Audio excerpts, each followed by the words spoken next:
Bismillahirrahmanirrahim. Assalamualaikum. Welcome back to my YouTube channel Inquire to Acquire. Hope so आप लोग ठीक होंगे। और जैसे कि आज हमने पढ़ना है स्केलर्स एंड वेक्टर्स। जब भी हम फिजिक्स की बात करते हैं ना, तो फिजिक्स में हमारे पास बहुत सारी फिजिकल क्वांटिटीज होती हैं, जैसे कि mass, length, volume, density, speed and force, इरीसी। तो इन क्वांटिटीज को, जो ये सारी की सारी हमारे पास क्वांटिटीज हैं, इनको हम दो टर्म्स में डिवाइड कर देते हैं। वो टर्म्स कौन सी हैं? स्केलर्स या वेक्टर्स। अब कौन सी टर्म हमारे पास स्केलर होगी, कौन सी टर्म्स हमारे पास वेक्टर्स होंगी, ये हम अब देखते हैं। स्केलर्स स्केलर्स हमारे पास ऐसी फिजिकल क्वांटिटीज जिनको हम सिर्फ उनके मैग्नीट्यूड से represent करते हैं। Like a physical quantity which can be completely described by its magnitude is called scalar. अब मैग्नीट्यूड हमारे पास एक क्वांटिटी का क्या होता है, उसमें हमारे पास उस क्वांटिटी को जिससे हम रिप्रेजेंट कर रहे हैं, लाइक उसकी न्यूमेरिकल वैल्यू, कि ये इसकी इतनी वैल्यू है, और साथ में उसका एक अप्रोप्रिएट यूनिट, लाइक अगर हम रिप्रेजेंट करें किसी चीज के मैस को, कि हमारे पास ये चीज जो है, लाइक शुगर है, मिल्क है, 2.5 kgs है, तो इसमें 2.5 जो है वो उसका मैग्नीट्यूड है क्वांटिटी का, and kg is the unit. तो ये मैग्नीट्यूड हमारे पास जो है ये स्केलर है, क्योंकि हमने यहाँ पे जो मैस लिया है ये मैग्नीट्यूड के साथ कंप्लीटली एक्सप्लेन कर रहा है, कंप्लीट इंफॉर्मेशन दे रहा है हमें। तो इसकी बेसिक हमारे पास जो डेफिनेशन बनती है, scalar quantity is describe completely by its magnitude only, और इसकी एग्जांपल्स हमारे पास होती है मैस, लेंथ।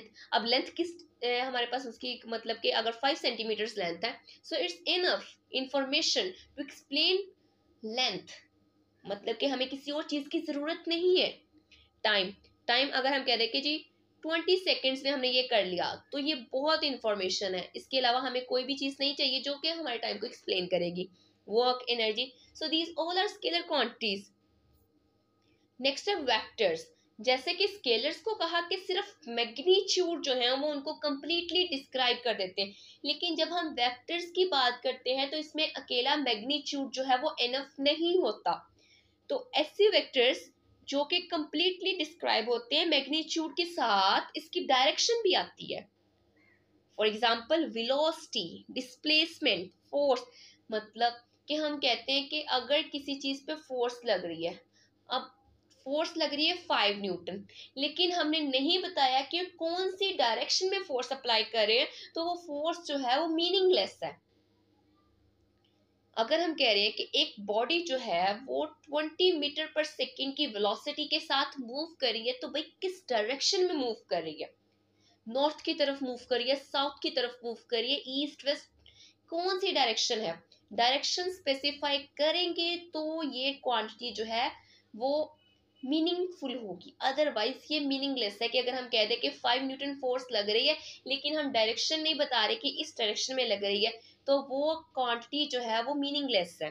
तो वेक्टर्स हमारे पास बेसिक ये होते हैं कि अगर हम कह रहे हैं कि हम 30 किलोमीटर पर आवर की स्पीड के साथ चल रहे हैं, लेकिन फिर ये स्केलर है क्योंकि हम इसमें डायरेक्शन स्पेसिफाई नहीं करें। लेकिन अगर हम कहें कि towards north we are moving, then we are talking about a vector.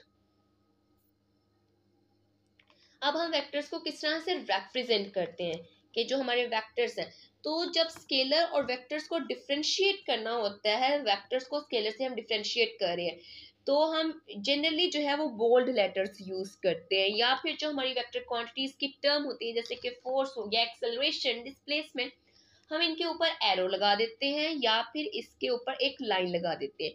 तो बात जो कि रिप्रेजेंट करता है कि ये हमारे पास जो है क्वांटिटीज वेक्टर क्वांटिटीज हैं। नेक्स्ट हम भी जब मोशन की बात कर रहे होते हैं, तो हम हमारे पास जो कुछ ऐसी टर्म्स आ रही होती हैं जो कि पोजीशन, ऑब्जेक्ट की जो पोजीशन है उसके साथ आ रही होती हैं। मतलब कि डिस्टेंस क्या है, पोजीशन क्या है, स्पीड क्या है, एंड सो ऑन। तो अब हमने उन टर्म्स को डिस्कस करना है जो कि मोशन के साथ एसोसिएट कर रही हैं। इसमें सबसे पहले हमारे पास आती है पोजीशन। अब जो टर्म पोजीशन है ये किस तरह से रिप्रेजेंट होगी? पोजीशन को डिस्क्राइब करने के लिए सबसे इंपॉर्टेंट चीज होती है कि हमने अपना एक रेफरेंस पॉइंट जो है वो फिक्स कर लेना होता है।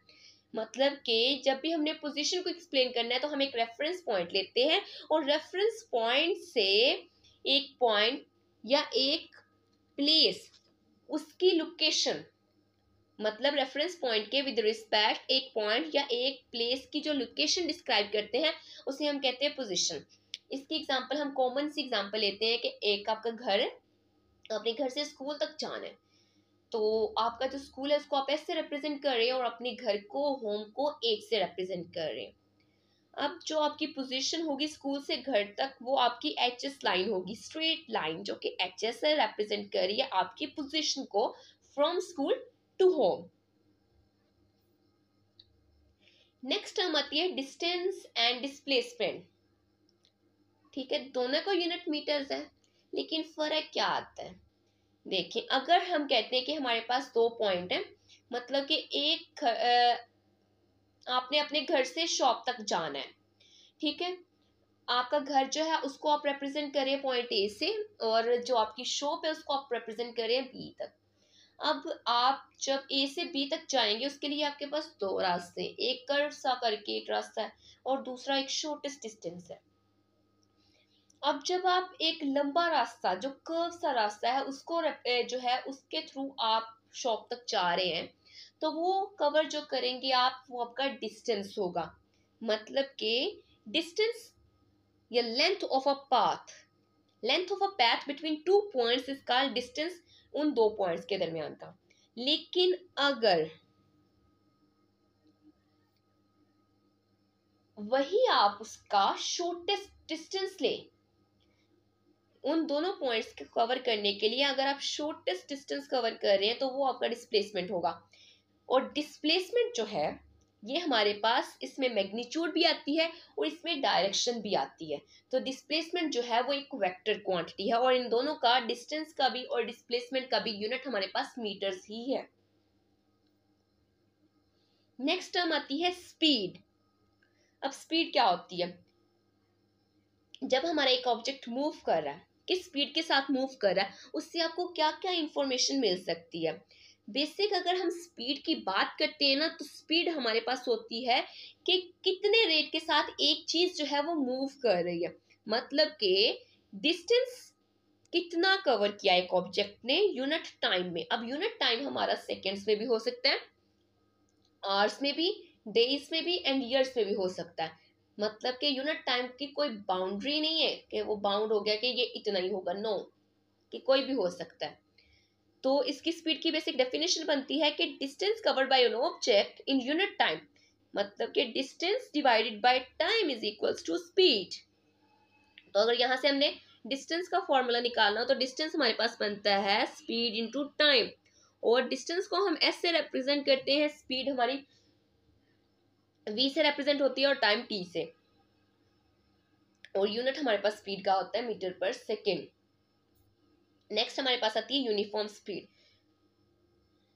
यूनिफॉर्म स्पीड हमारे पास होती है कि एक बॉडी इक्वल डिस्टेंसेस में equal intervals of time cover करती है तो वो हमारे पास यूनिफॉर्म स्पीड होगी। और ये इंटरवल्स जितने छोटे भी हो सकते हैं या बड़े से बड़े भी हो सकते हैं, नो इशू इसमें।